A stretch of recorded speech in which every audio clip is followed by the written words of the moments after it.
A 5 días para las elecciones presidenciales en Venezuela, los candidatos continúan con sus campañas electorales. Finaliza la tercera cumbre de jefes de Estado y de Gobierno de América del Sur y países árabes en Perú. La unión sur-sur, así como el respeto a las asimetrías de las naciones, fueron algunos postulados primordiales de esta cumbre. ¿Cuál es la importancia de las alianzas regionales? El análisis lo tenemos al fondo de la noticia. Sigue el rechazo a la reforma laboral aprobada por la Cámara de Diputados, se impulsa por el gobierno de Felipe Calderón.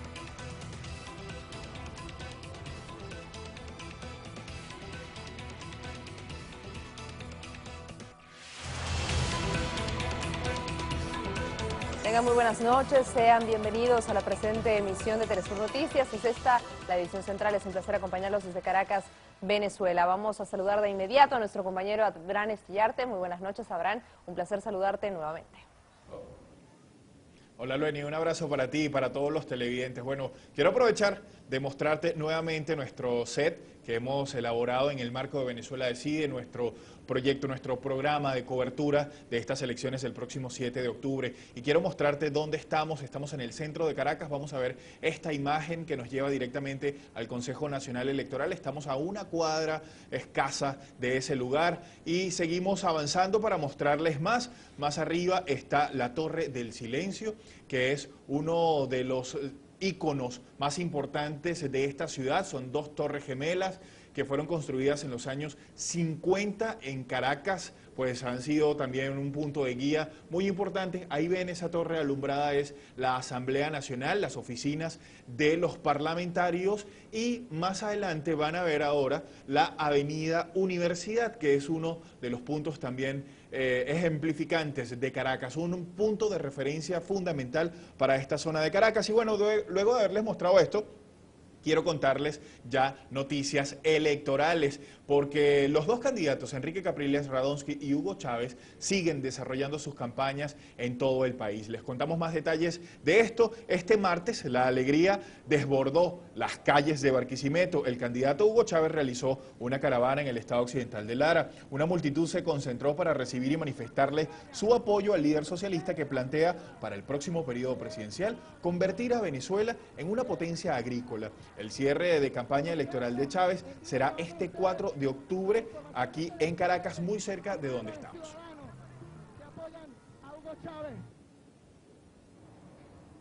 Y el candidato a la presidencia de Venezuela, Hugo Chávez, aprovechó también para ratificar su convicción de que alcanzará la victoria en las próximas elecciones del domingo 7 de octubre. Como en días anteriores, cientos de miles de personas recibieron a Chávez en la localidad de Yaritagua, en el occidental estado de Yaracuy. El candidato tuvo palabras especiales para la juventud venezolana. Le hablo a la juventud de Yaracuy, a la juventud venezolana. ¿Por qué? Bueno, porque ustedes son los que están tomando ya las riendas de la patria nueva. Ustedes son los dueños y las dueñas del futuro. Ustedes se han ganado el futuro y no vamos a permitir que se los roben de nuevo. Chávez llamó a no dejarse engañar por el discurso del candidato de la derecha, que con un lenguaje supuestamente progresista pretende esconder sus verdaderos propósitos. ¿Se dan cuenta, muchachos y muchachas? Todo lo que está en juego el 7 de octubre. Educación. ¿Ustedes creen que un gobierno burgués mantendría la misión Sucre? ¿Ustedes creen que un gobierno burgués mantendría la misión Barrio Adentro? La alimentación. Mercal, Pedeval, ¿un gobierno burgués mantendría Mercal? No, ustedes ven todo lo que está en juego. Nuevamente denunció los planes de la oposición para desconocer los resultados electorales del próximo 7 de octubre. No solo se trata de ganar como nosotros vamos a ganar el domingo 7 de octubre, por avalancha, por una gran mayoría de los votos del pueblo. Se trata además de que debemos neutralizar los planes desestabilizadores de la oligarquía, los planes desestabilizadores de la derecha, que lo siguen anunciando. Ellos definitivamente no se han comprometido ni se comprometerán a reconocer los resultados del domingo, porque saben que están perdidos, la burguesía está perdida. Al finalizar la actividad en Yaritagua, el candidato socialista continuó su recorrido hacia el estado Lara. El miércoles visitará Aragua y Carabobo para cerrar la campaña en la avenida Bolívar de Caracas el jueves próximo.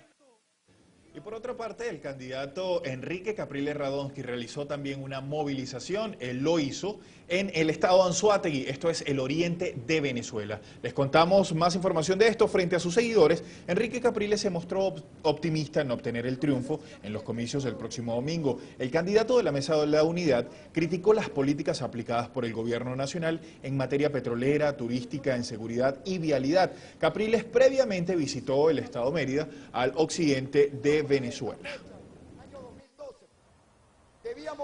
Y vamos a conversar de inmediato sobre este recorrido y sobre lo que estuvieron desarrollando los candidatos hoy en Venezuela. Vamos a establecer contacto con nuestra compañera corresponsal permanente en Venezuela, Madeleine García.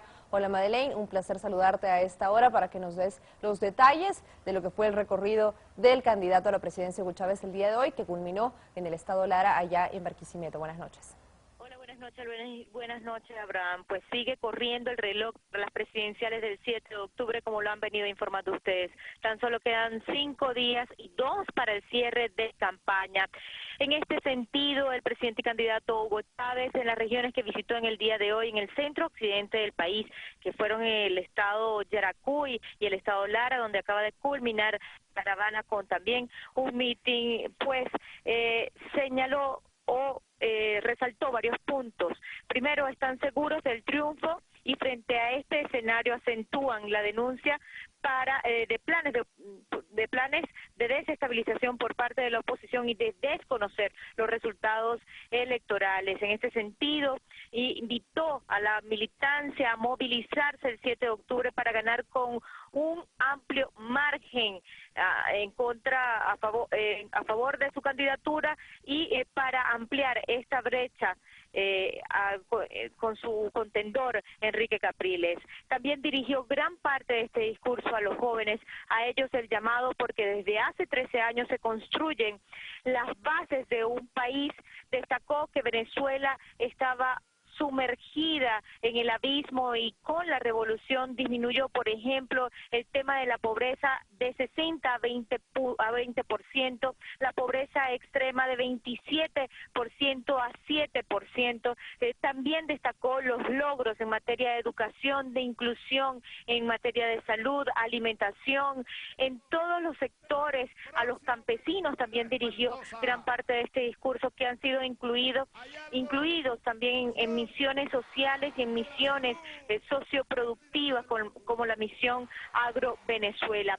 Dijo el presidente y candidato Hugo Chávez, no está en juego poca cosa, está en juego la vida de la patria. No se trata del presidente, de un hombre o de otro hombre, está en juego el destino del país y por eso la importancia de salir a votar masivamente el 7 de octubre.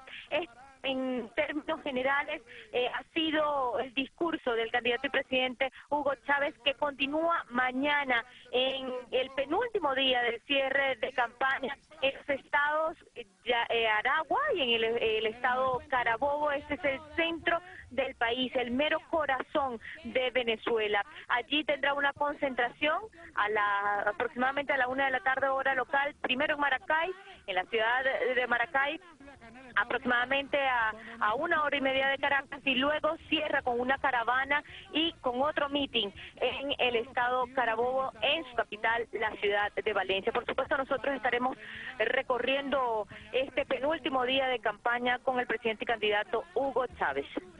Así es, Madeleine, muchísimas gracias entonces por tu completo reporte de lo que sucedió el día de hoy en el marco de los últimos días de campaña, como tú bien lo decías, del candidato Hugo Chávez. Pero quiero invitarlos a que ahora revisemos cuál va a ser la agenda electoral de los candidatos presidenciales para mañana miércoles. El candidato del Partido Socialista Unido de Venezuela, Hugo Chávez, va a recorrer los estados de Carabobo y también Aragua, esto en el centro norte del país, como parte, bien lo decíamos, del cierre de su campaña en todo el territorio nacional.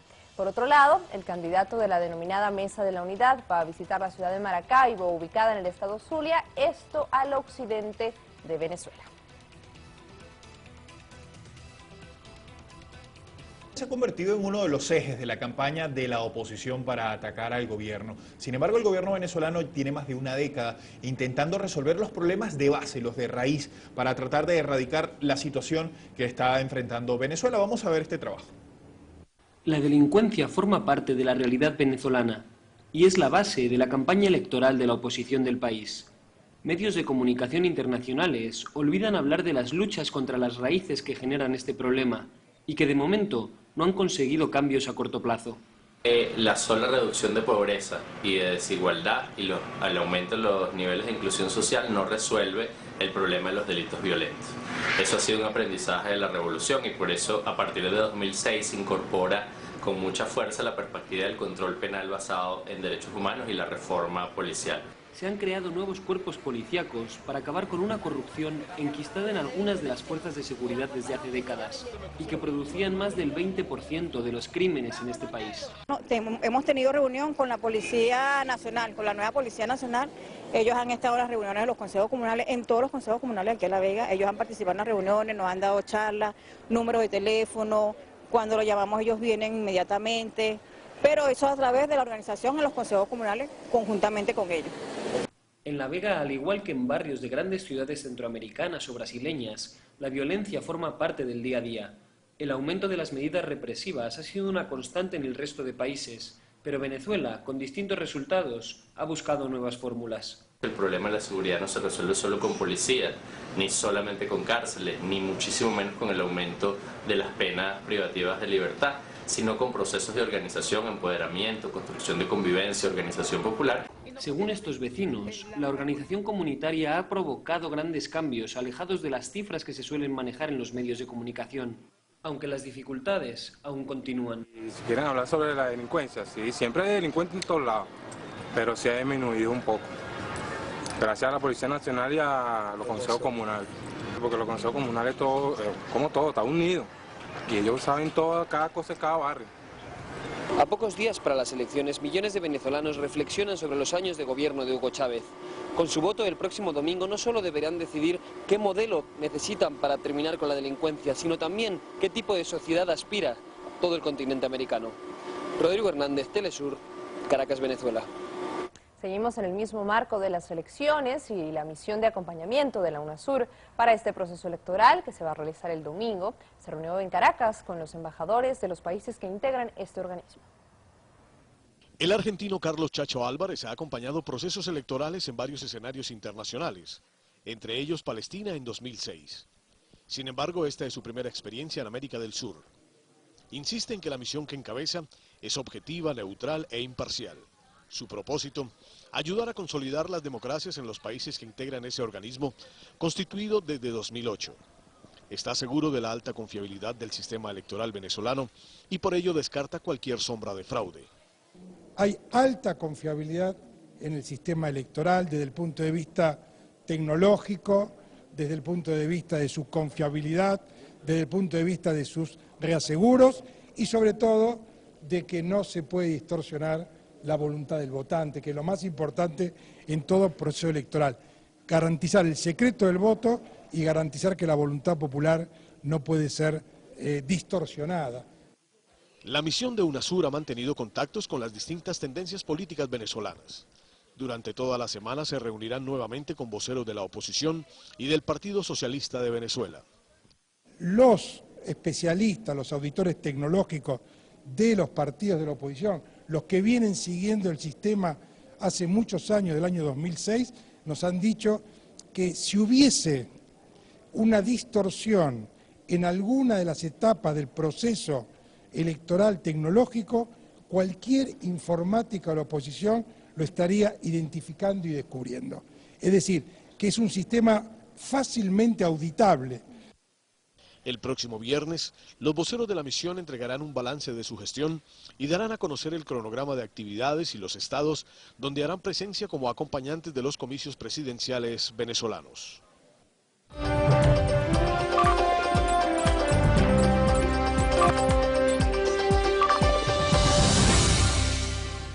Los compañeros de Venezuela en Movimiento nos traen información del suroeste de este país, y es que en el estado Mérida hay un sistema de transporte masivo que ha revolucionado tanto la vida de los ciudadanos como del mismo transporte. Vamos a ver esta historia.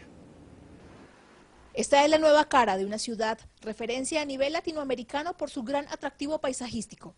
Mérida, enclavada en la cordillera occidental, después de varias décadas de atraso vial, hoy goza de un sistema de transporte masivo denominado trolebús.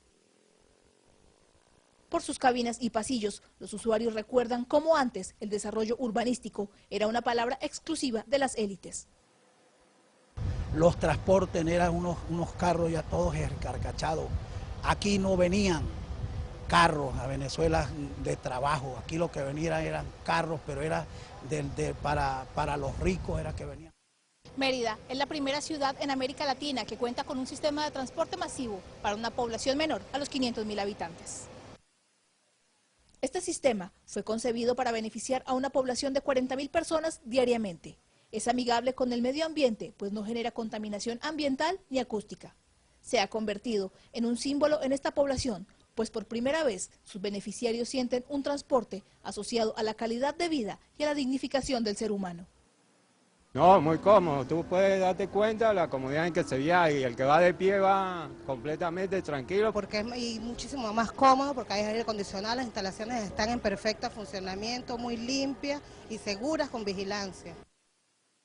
Paralelamente, esta ciudad también goza de un sistema complementario, el Trollcable, un sistema teleférico que cuenta con 20 telecabinas con capacidad para 26.000 usuarios por día. Comunidades que antes tardaban hasta 45 minutos en un incómodo desplazamiento, próximamente lo lograrán en un máximo de 3 minutos. Se va a poder contribuir a lo que sigue siendo el desarrollo cultural, deportivo, social que tiene este sector que está aledaño al casco central. Después de muchos años, Mérida cuenta con la integralidad de un sistema de transporte masivo que ha mejorado la calidad de vida de los ciudadanos. Un logro producto de la revolución socialista del presidente Hugo Chávez, que ya empieza a extenderse a otras regiones del territorio nacional. Y sin duda que el trolebús de Mérida, la ciudad más alta de Venezuela, se ha convertido en un símbolo de esta ciudad venezolana. Pero conozcamos ahora parte de la historia y también de los objetivos de este trolebús. Este trolebús fue inaugurado en el 2007 con una ruta inicial de 10,4 kilómetros, pero recientemente se extendió a 13,1 kilómetros. El sistema de transporte masivo atiende a entre 14.000 y 16.000 usuarios cada día, aunque se espera que 40.000 personas utilicen este servicio después de sus mejoras. El trolebús fue construido en la localidad occidental de Venezuela, cuya población tiene menos de 500.000 habitantes. Se tiene planeado que al menos otras 2 líneas se incorporen al medio de transporte eléctrico. Y es momento de que cambiemos de información porque finalizó la cumbre del ASPA en Lima en esta tercera reunión y nuestra compañera Verónica Insausti está ya con nosotros para contarnos los detalles de este cierre y también los acuerdos que fueron alcanzados. Hola Verónica, un placer saludarte, buenas noches. Hablemos sobre esa declaración final y los 70 puntos que fueron firmados en esa declaración. Buenas noches. Hola Lueni, hola Abraham, muy buenas noches. Así es, finalmente se dio la declaración de Lima y hubo consenso en el tema enmarcado en la paz, en la no proliferación de las armas nucleares, en apoyar al 100% al Estado palestino en su soberanía y territorialidad, también en rechazar la violencia en Siria y la intervención extranjera en el Medio Oriente, en cualquier país del Medio Oriente, y sobre todo, como bien dijo el presidente Rafael Correa, antes de esta cumbre, tanto los países de Medio Oriente como los suramericanos eran pues desconocidos uno a otro, y sin embargo se han encontrado muchas cosas en común, tanto en la cuestión cultural, en los problemas sociales que se enfrentan en ambas regiones, en las expectativas y también en las esperanzas. Y sobre ello pues hay que trabajar, hay que desarrollar lazos no solamente en el ámbito comercial, económico, sino también en el ámbito político. Y estas dos economías emergentes juntas pueden hacer mucho y enfrentar la crisis internacional. Pero bueno, vamos a conocer lo que transcurrió a lo largo del día en esta reunión, en esta tercera cumbre ASPA, en la siguiente nota de nuestro compañero Jaime Herrera. Adelante. La mayor parte de mandatarios suramericanos y árabes coincidieron en cuestionar la intervención en Siria por parte de los Estados Unidos y sus aliados, pronunciándose a favor de la solución pacífica al conflicto que atraviesa la nación de Medio Oriente. También coincidieron en rechazar la intervención extranjera y pidieron se respete la soberanía del Estado palestino. El reconocimiento del Estado palestino por la ONU en el contexto de la llamada solución de los dos estados es la única alternativa plena y consistente para la paz en la región. El Consejo de Seguridad de Naciones Unidas no puede abdicarse de sus responsabilidades y transferirlas a un cuarteto inoperante. Tampoco quedó de lado el pronunciamiento en contra de la violencia e intolerancia religiosa. En otro momento, los países de la Liga Árabe destacaron el esfuerzo de la Unión de Naciones Suramericanas UNASUR en temas como el desarme, ejemplo que la Liga Árabe está dispuesta a imitar. Estamos siguiendo de cerca la preparación de la conferencia sobre el desarme de la región de Oriente Medio. Los pueblos árabes por fin han conseguido el objetivo de organizar una conferencia con el fin de conseguir el desarme nuclear de la zona de Oriente Medio. En la cumbre participaron 8 mandatarios de América del Sur, 4 árabes y delegaciones diplomáticas de otros 18 países, quienes concluyeron la cita afirmando la Declaración de Lima. La declaración conjunta se afirma en conceptos como la paz, el desarme y la no proliferación de armas nucleares, la solución pacífica de controversias, el respeto a los derechos humanos y al derecho internacional humanitario, así como el repudio a toda forma de terrorismo. Entre los sectores que el bloque árabe dio a conocer se encuentra interesado en invertir en las naciones de América del Sur. Se encuentran alimentos, carreteras, petroquímica, minería y pesquería, así como también el intercambio cultural, político, tecnológico y científico, todo ello enmarcado en políticas de paz, inclusión social y desarrollo. Jaime Herrera, Telesur, Lima, Perú. Bueno, y además de todos estos proyectos que se ha podido concretar entre los países miembros del ASPA, también podemos comentarles que se realizaron aproximadamente 180 reuniones de empresarios, tanto de Arabia, de los países árabes como de los países suramericanos. Después de estas reuniones, según el premier de nuestro país, se van a anunciar próximos proyectos en los siguientes días ya concretados. En el caso de Perú se habla de inversiones hoteleras, de un aeropuerto, de la construcción de puertos, aeropuertos. En el tema del gas también va a haber una inversión importante y también la venida de una aerolínea comercial. Todo esto se va a informar ya concretamente en los siguientes días, como anunció el premier Juan Jiménez. Y también se anunció que la próxima cumbre ASPA será en Arabia Saudita en el año 2015. Con esta información regresamos a Estudios, Lueni. Muchísimas gracias, Verónica, por toda la información, esta cobertura especial entonces a esta tercera reunión del ASPA que se ha desarrollado en Lima. Buenas noches, Verónica, gracias. Buenas noches. Bien, ya saben entonces, los invitamos a propósito de este tema a que vean el análisis que estaremos teniendo en breve en nuestro segmento Al Fondo de la Noticia, pero Abraham, mientras tanto es tiempo de que hagamos la primera pausa. Así es, al regreso les vamos a contar que aumenta el rechazo a la reforma laboral aprobada por la Cámara de Diputados de México y que fue impulsada por el presidente Felipe Calderón. Eso lo tenemos a la vuelta de esta pausa.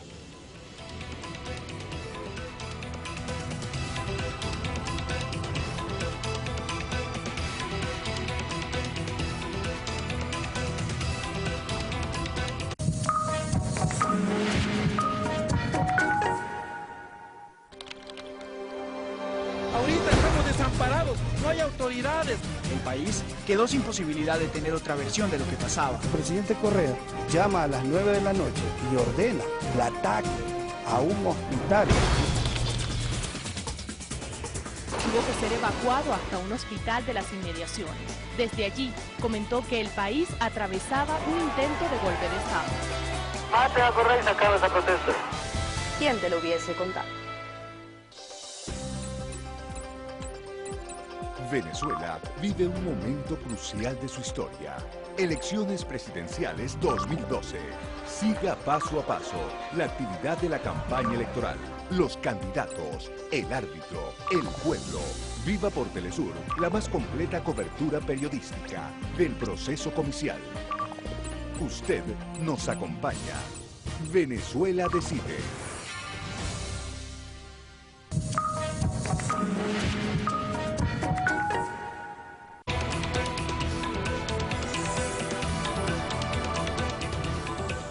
Se los contábamos antes de ir a la pausa. La reforma laboral aprobada en la Cámara de Diputados de México ha generado rechazo tanto de organizaciones sociales, de los sindicatos como de la población en general. Nuestro compañero Eduardo Martínez nos ha preparado el siguiente informe. Véanlo. Jóvenes del movimiento Yo Soy 132 cerraron los accesos al Senado de la República.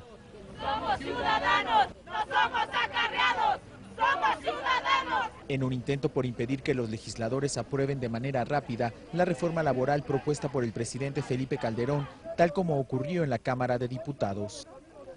Únicamente le hicieron ahí unas cuantas modificaciones al planteamiento original que llevaba Calderón. Entonces, aparte de que la Comisión de Trabajo y Previsión Social no hizo el análisis concreto que se tenía que haber hecho, y la votación, o sea, como fue rápida. A la protesta estudiantil se sumaron el Frente Sindical Mexicano, la Unión Nacional de Trabajadores y el Sindicato Mexicano de Electricistas.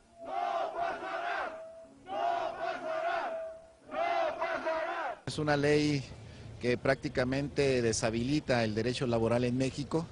Es una ley que nos regresa 100 años atrás en la lucha social de los trabajadores por mejorar sus condiciones de vida y trabajo. La ley que está en manos ahora de los 128 senadores contempla nuevas formas de contratación, el pago por horas de trabajo, contratos temporales y de prueba, además de facilitar el despido y la reducción de prestaciones. ¿Cómo vamos a fortalecer los sistemas de seguridad social en el país si las condiciones del abaratamiento de la mano de obra están expuestas y plasmadas en esta reforma laboral? El cerco ciudadano no impidió que los senadores iniciaran la sesión e incluyeran en la agenda las modificaciones a la Ley Federal del Trabajo, no previstas para este día.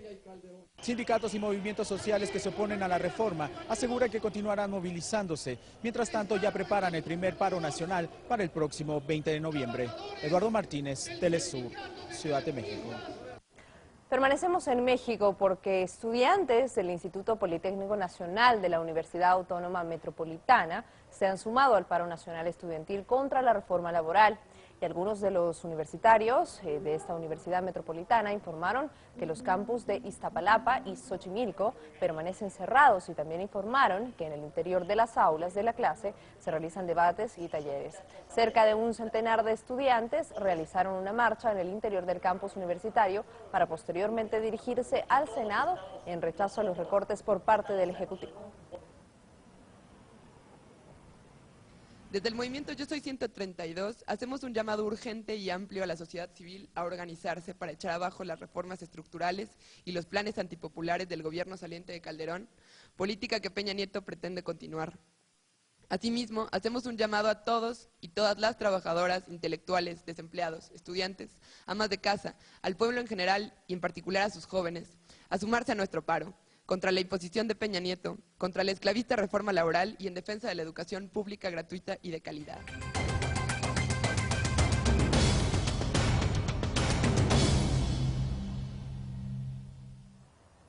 Y en Colombia, la Fiscalía General está a la espera de la solicitud formal por parte del presidente Juan Manuel Santos para que se levanten las órdenes de captura contra los delegados de las FARC, quienes están designados para los diálogos con el gobierno colombiano.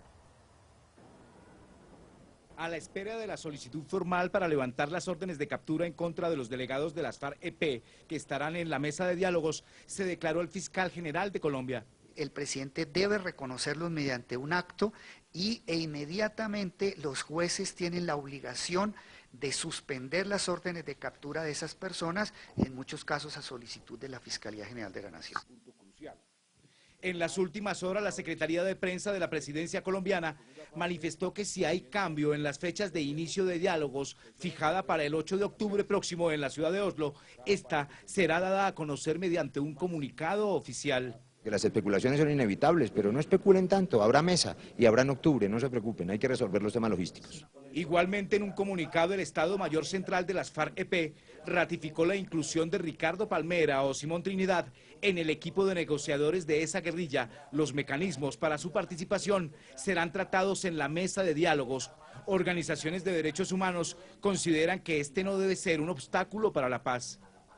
Si hay tanta voluntad en avanzar en diálogos, hay que hacer este tipo de esfuerzos a pesar, obviamente, de una opinión que a veces manejada por los grandes medios dice, no, es terrible, pero aquí lo terrible es la guerra. Entonces tenemos que hacer los ajustes y buscar las posibilidades para que se dé la negociación. Mientras se especula sobre la fecha de inicio de los diálogos entre el gobierno de Juan Manuel Santos y las FARC-EP, muchos de los 44 millones de colombianos esperan que esta sea la cuenta regresiva del comienzo del fin del conflicto armado. Vladimir Carrillo, Telesur, Bogotá, Colombia. Representante de Venezuela ante la Organización de Estados Americanos, Roy Chatterton, será quien participe por Venezuela en los diálogos de paz que están desarrollando tanto el gobierno de Colombia como las FARC. Será el embajador Roy Chatterton, ex canciller de la República, fue embajador en Colombia, hoy embajador en la OEA, quien estará como representante del presidente Chávez, delegado acompañante a este proceso de paz que ha llenado de esperanza y de optimismo al pueblo de Colombia y a todos los pueblos de América Latina. Y precisamente con respecto a este nombramiento de Roy Chatterton como el representante de Venezuela en estos diálogos de paz entre las FARC y el gobierno colombiano, les vamos a ofrecer a continuación el siguiente reporte sobre la carrera diplomática de este funcionario venezolano. Él trabajó en el Ministerio de Relaciones Exteriores en 1990 hasta 1993 y en un segundo periodo desde el 2002 hasta el 2004. También fue embajador de Venezuela para los siguientes países: Canadá desde 1993 hasta 1994, Reino Unido desde el 96 hasta el 2000, Colombia del 2001 al 2002, Francia del 2004 al 2007 y México en 2007 y 2008. Fue representante permanente de Venezuela ante la Organización de Naciones Unidas en Nueva York, Estados Unidos, en el año 2006 y actualmente es representante permanente de Venezuela ante la Organización de los Estados Americanos, OEA, Washington, D.C., desde el año 2008.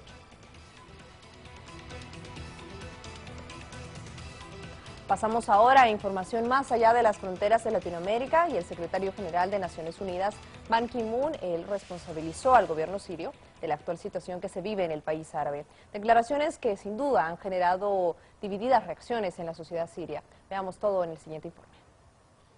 Naciones Unidas culpa al gobierno sirio de violar los derechos humanos y advierte del peligro del uso de las armas químicas.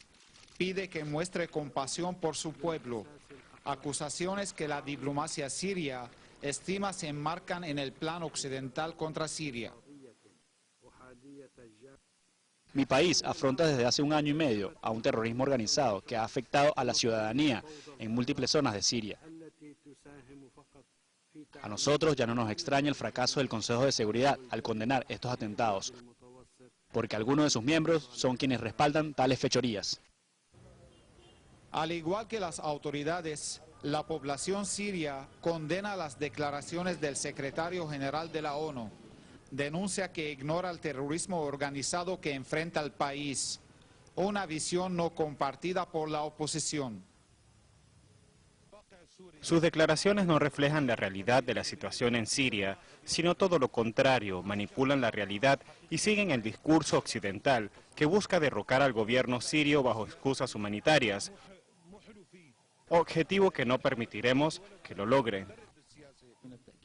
Estamos de acuerdo en que las autoridades sirias son los responsables de la actual situación que estamos viviendo. Pero aún así, creemos que debemos dejar de dirigir las acusaciones de una u otra parte y trabajar unidos para salvar el país.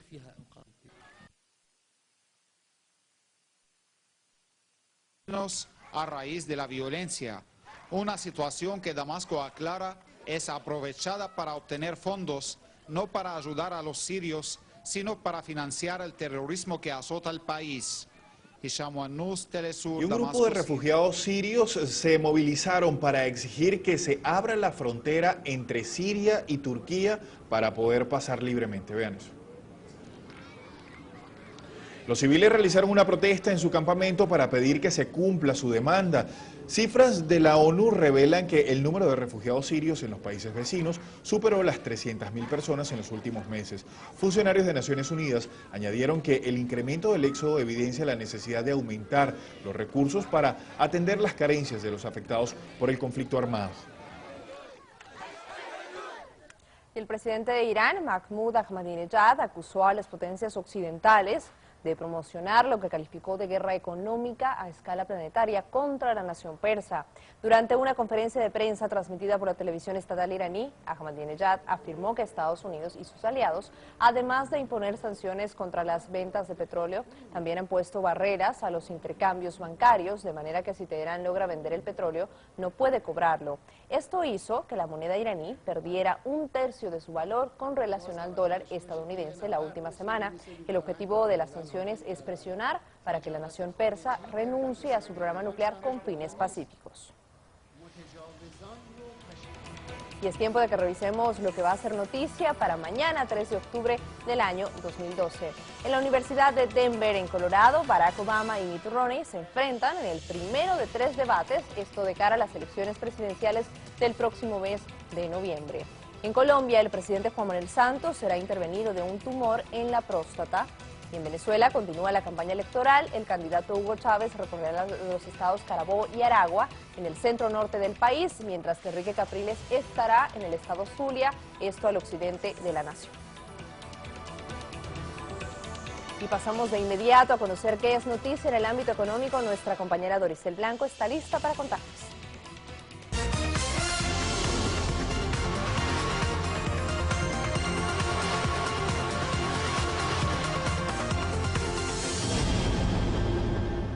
Hola, buenas noches, Lueni, y a toda la teleaudiencia de Telesur. Iniciamos la información económica en Perú. Como ya informamos, este martes concluyó la tercera cumbre América del Sur, Países Árabes, ASPA, con la firma de 70 puntos del documento final. Los ministros de Relaciones Exteriores de la cumbre y los jefes de Estado y de Gobierno concluyeron el borrador final de los acuerdos de Lima, que prevén un impulso a la inversión de los países del Golfo en Sudamérica. Entre los temas de mayor atención de la cumbre estuvieron la situación actual de Siria y Palestina. El documento final incluyó temas de coordinación política, económica y financiera, cooperación en educación, cultura y medio ambiente, así como el fomento mutuo del turismo. Las presidentas de Brasil y Argentina destacaron el crecimiento de las relaciones bilaterales entre ambos bloques. Desde la creación de ASPA, el intercambio comercial entre nuestras regiones fue más que el doble. Pasó de 13,6 mil millones de dólares en 2005 para 27,5 mil millones de dólares en 2011. Y a pesar de los efectos de la crisis, el comercio total creció 44% entre 2009 y 2011. Por su parte, la mandataria argentina Cristina Fernández defendió el intercambio entre ambos bloques y destacó la importancia de las relaciones entre las economías emergentes y los países árabes. Por eso creo que hay intereses comunes entre ambas regiones y por eso creo que debe haber una articulación inteligente entre los intereses de nuestros países en mejorar las condiciones del intercambio comercial, que no debe verse más como fue originalmente y como siempre nos concibieron los países desarrollados a los países emergentes. meros clientes en donde los términos del intercambio siempre eran negativos para los países emergentes y siempre eran positivos para los países productores de manufacturas. Pasamos a otras informaciones. En noviembre próximo operará comercialmente en Venezuela los 2 primeros aviones Embraer E-190 adquiridos por la línea estatal Conviasa. Las aeronaves de fabricación brasileña pisaron suelo venezolano desde el pasado fin de semana y serán destinados a cubrir varias rutas nacionales y los vuelos regulares a La Habana y Bogotá. Los aviones cuentan con un alcance de 262 kilómetros, equivalentes a 5 horas de autonomía de vuelo, y su velocidad puede alcanzar los 890 kilómetros por hora. Las aeronaves serán sometidas a un periodo de prueba para verificar el cumplimiento de las regulaciones internacionales. Los gobiernos de Brasil y Venezuela suscribieron en julio pasado un contrato para la adquisición de un lote de 6 aviones de uso comercial. Con esta información concluimos la sección de economía, pero Lueni y Abraham nos tienen mucho más en esta edición especial de Edición Central. Así es, Doricel, muchísimas gracias. Tenemos más información, pero eso será luego de la pausa. Así es, a la vuelta les vamos a hablar de la Unión Sur-Sur, la cumbre ASPA. Las asimetrías de las naciones fueron algunos de los postulados primordiales de esa cumbre. ¿Cuál es la importancia de las alianzas regionales? El análisis lo tenemos al fondo de la noticia. Al regreso, ya venimos. Affinities that unite.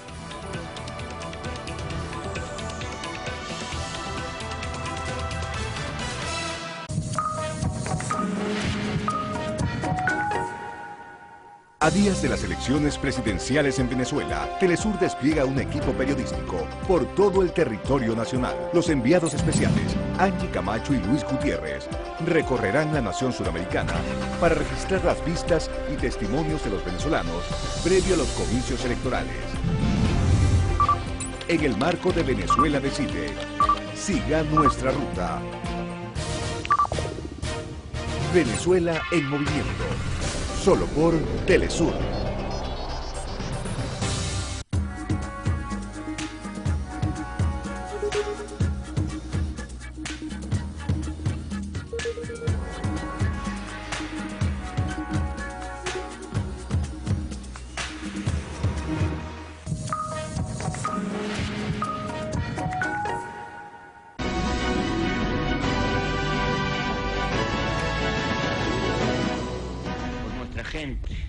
Por nuestro intercambio, por el destino que el futuro nos depara a los latinoamericanos. De la nación de la República. Estos acuerdos de asociación nos permitirán defender nuestros intereses comunes, también nos permitirán hacer frente a las amenazas que pueden afectarnos y sobre todo teniendo en cuenta las crisis mundiales, y tenemos también que desarrollar mecanismos con el fin de resolver conflictos.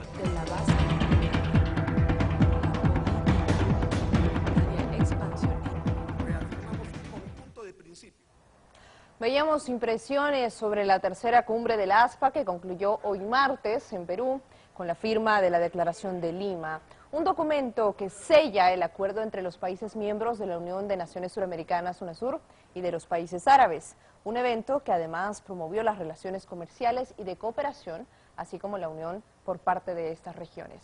De esta manera comenzamos al fondo de la noticia. Bajo el lema Una cultura de paz, inclusión y desarrollo, la tercera cumbre de jefes de Estado y gobiernos de América del Sur y países árabes, ASPA, se reunió durante 2 días en la ciudad de Lima para abordar temas referidos a la economía y la política, además de abogar por un mundo internacional más justo, pacífico y solidario. Una cita que permitió la promoción y construcción de un mundo multipolar a través de la Unión Sur-Sur, una unión que más allá de la integración económica, también impulsa la cooperación social y cultural a través del respeto a las identidades y particularidades de cada nación. Durante la cumbre se celebró un foro empresarial al que asistieron más de 700 empresarios interesados en entablar negocios entre ambos bloques. La cooperación en materia energética, comercial y de turismo, así como posturas frente a la crisis siria, la cuestión palestina y la complementariedad para hacer frente a los efectos de la crisis internacional, fueron algunas de las temáticas principales presentadas por los mandatarios durante la cumbre. La declaración de Lima es el documento de conclusión en el que se plasman los principales acuerdos alcanzados. 70 puntos que incluyen aspectos de coordinación política, económica y financiera, así como la cooperación en materia de educación, cultura y medio ambiente. Pasamos ahora de la información al análisis, por ello nos acompaña desde Argentina el analista internacional y periodista Maximiliano Sbarbi Osuna. Un placer saludarlo, bienvenido a Telesur, a nuestra edición central, gracias por acompañarnos. ¿Qué tal? Buenas noches. Comencemos porque existe sin duda alguna diferencia entre la integración y la unión. Quisiera que usted nos diga además si considerando que esta cumbre promueve la unión sur-sur, además por supuesto del respeto de las asimetrías y también de la construcción de un mundo multipolar, ¿qué nos puede decir al respecto? Sí, esta cumbre es muy importante para la unión de dos bloques, para la integración de dos bloques.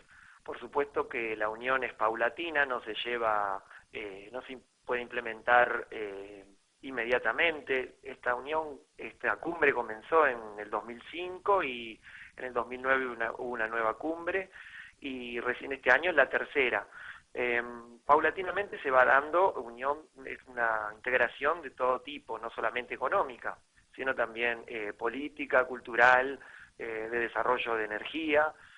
Por ejemplo, el presidente Humala de Perú señalaba que compartimos los mismos recursos, la región de Medio Oriente y la región sudamericana, que son los hidrocarburos. Además, diversos temas políticos y económicos de cómo integrarse y cómo aumentar la cooperación para hacer frente a esta gran crisis internacional que afecta a todo el mundo. La presidenta Cristina Fernández en su intervención de hoy pues mencionaba la importancia del respeto de las religiones, teniendo en cuenta además, por supuesto, que en el ASPA convergen en el mundo musulmán y también el mundo cristiano por otro lado. ¿Es importante que este tipo de temas sean discutidos en bloques regionales como el ASPA? Sí, es importante porque en este momento Medio Oriente está atravesando la llamada primavera árabe, que acaba de ingresar en una nueva fase, que es una fase de lucha religiosa, se podría llamar. Principalmente porque varios partidos religiosos han alcanzado el poder democráticamente en Egipto y en Túnez y por las armas en Libia. Y hay sectores extremistas promovidos por Al-Qaeda y apoyados con armas y financiamiento económico por las monarquías del Golfo y Occidente, que intentan tomar el poder en otros países árabes. Entonces, la concepción de respeto a las religiones es un tema muy importante en este preciso instante en Medio Oriente. Y está muy bien que sea promovido también por los países sudamericanos en una integración con los países árabes. Otro de los tantos puntos importantes que fueron tratados durante esta cumbre fue la situación en Siria, en la que vuelven a plantear la importancia de una solución que sea dialogada para evitar que se repita una primavera árabe y continúe la violencia. Y asimismo también ellos aprovechaban para resaltar la importancia de la intervención de organismos multilaterales, tales como la ONU, siempre y cuando se respete la voluntad del pueblo sirio. ¿Qué opinión le merece esto? Creo que en esta cumbre en particular los países sudamericanos fueron muy cautos a la hora de señalar y a la hora de opinar qué es lo que sucede en Siria. La Liga Árabe, que es la que se reunió en Lima con los países sudamericanos, tiene una postura tomada, que es la expulsión de Siria. Siria está expulsada de la Liga Árabe principalmente porque la gran mayoría de los gobiernos árabes se opone al gobierno de Bashar al-Assad. Sin embargo, por ejemplo, Brasil destaca que tiene una postura de no intervención, de no apoyo a los rebeldes sirios, que son un grupo heterogéneo de guerrillas que intentan derrocar al presidente Al-Assad con el apoyo de Occidente y principalmente de Qatar y de Arabia Saudita. Brasil está de acuerdo con que no se financie a los opositores, pero no fue más allá en cuanto a un reclamo hacia la Liga Árabe, que se intente llegar a un acuerdo de paz sosteniendo al gobierno de Bashar al-Assad, sino que Brasil dijo que va a acompañar la resolución de la Liga Árabe como una forma de no entrometerse en los asuntos internos de los países árabes. Pero países como Venezuela, como Ecuador, como Bolivia, los países del ALBA, tienen una postura mayormente a favor del presidente al-Assad de Siria. Sin embargo, en esta cumbre no se discutió, no se fue más allá en ese tema, fueron muy diplomáticos, porque lo que privilegiaban no era el disenso, sino las oportunidades y el consenso que ofrece este tipo de reuniones entre dos bloques que tienen intereses comunes a largo plazo y a mediano plazo. Para finalizar, hablemos del tema del desarme, porque los mandatarios resaltaron los esfuerzos, sobre todo de la UNASUR en esta materia. ¿Puede llegar a tener influencia este organismo en este tema? ¿La UNASUR me dice? Resaltaron la influencia que tuvo la UNASUR y los esfuerzos que hizo la UNASUR para el desarme, sobre todo en la materia de las armas. Le preguntaba si puede llegar a tener influencia este organismo como el ASPA en esta materia, siguiendo el ejemplo de la UNASUR, por supuesto. No creo que en este momento la UNASUR tenga influencia con respecto al tema de las armas en los países árabes, principalmente porque la gran mayoría o varios países árabes están financiando con armas a los opositores sirios. La UNASUR tuvo un gran logro en cuanto a este tema. Recordemos lo que ocurrió en Bolivia en 2007, que frenó un intento de desestabilización hacia el presidente Evo Morales, condenó también otro intento de desestabilización que tuvo el presidente Correa en 2010. La UNASUR ha hecho grandes avances por la democracia y en contra de la proliferación de armas, pero en este momento la Liga Árabe está pasando por un proceso muy particular en el cual en el tema armamentista no creo que tenga un gran avance, y la UNASUR no creo que tenga esa injerencia con respecto a la Liga Árabe, sí en otros temas políticos y económicos, pero no en el tema armas. Bueno, quiero agradecerle por haber estado con nosotros y ayudado a entender un poco más acerca de esta reunión que finalizó el ASPA en Lima con esta declaración. Muchísimas gracias. Nos estuvo acompañando Maximiliano Sbarbi Osuna. Gracias. Gracias a ustedes. Muy buenas noches. Y así finalizamos nuestro segmento Al Fondo de la Noticia. Y es momento de que ahora hagamos una breve pausa. Al regreso, más información en la edición central.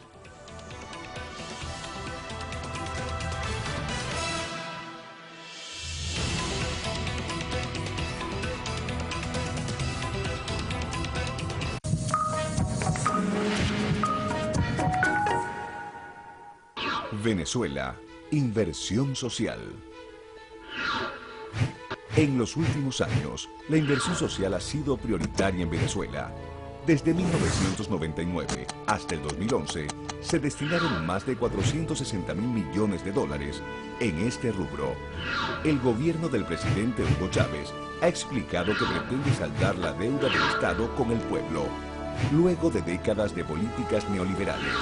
De 1986 a 1998, el presupuesto social fue de solo 73.000 millones de dólares. El incremento por las gestiones del gobierno bolivariano ha sido del 400%. El sistema de misiones sociales abarca temas como la educación, la alimentación, la salud y la vivienda.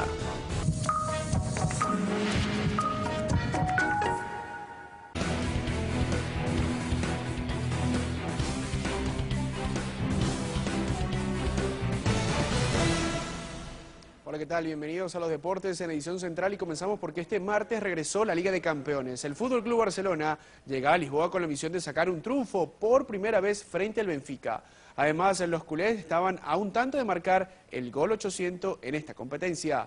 Imagen del estadio da luz. El Benfica recibía al Barcelona, ambos con la misión de ganar, tras el triunfo del Celtic de Glasgow. Solo al minuto 6 se abriría el marcador. Una gran combinación entre Pedro y Messi. El argentino que desborda y pone un gran pase para que el chileno Alexis Sánchez mande el balón al fondo de la red y sume el gol 800 en la Liga de Campeones para el Fútbol Club Barcelona. Ya en el segundo tiempo, cuando corría el minuto 55, Lionel Messi toma el balón en la mitad del campo y deja regado hasta 4 hombres para ceder la esférica a Cés Fábregas, que entra como una tromba y fulmina de pierna izquierda para poner el 2-0 del Barcelona en su visita al Benfica. Al minuto 76, llegaría una jugada trágica tras el tiro de esquina. Carles Puyol no mide bien su salto y cae completamente solo encima de su propio brazo, provocando una grave lesión. Al final, el Barcelona se llevaría un triunfo más que aceptable, pero con la baja de su capitán, que se va a perder el partido ante el Real Madrid el próximo domingo. Busquets expulsado en el minuto 89 y Puyol, al cual, según informa... Y nos vamos a las imágenes del estadio Dr. Constantin Radulescu. El club recibió el poderoso Manchester United. Al minuto 13, los locales abrirían la cuenta con una gran jugada, pase profundo para Modou Sogou por la derecha, que mete el pase hacia atrás para que Pantelis Capetanos defina cruzado y ponga el 1-0. El empate llegaría al minuto 29 tras un tiro libre cobrado por Wayne Rooney. El holandés Robin van Persie peina la redonda para marcar la igualdad. Y ya en el segundo tiempo, el minuto 48, nuevamente se juntan Rooney y Van Persie. Gran pase del número 10 del United y el goleador holandés define con un toque sutil por un lado del guardavalla rumano. Al final, el United conseguiría los 3 puntos en este grupo H.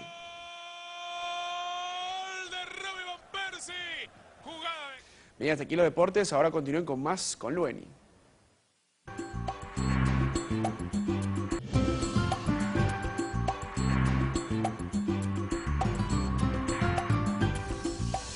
Y retomo yo, Fernando, para contarles que aquí en Caracas, en Venezuela, fue inaugurada una sede del Museo Nacional de Arquitectura. Esto tiene como fin impulsar las políticas de construcción arquitectónica. Vamos a ver la historia.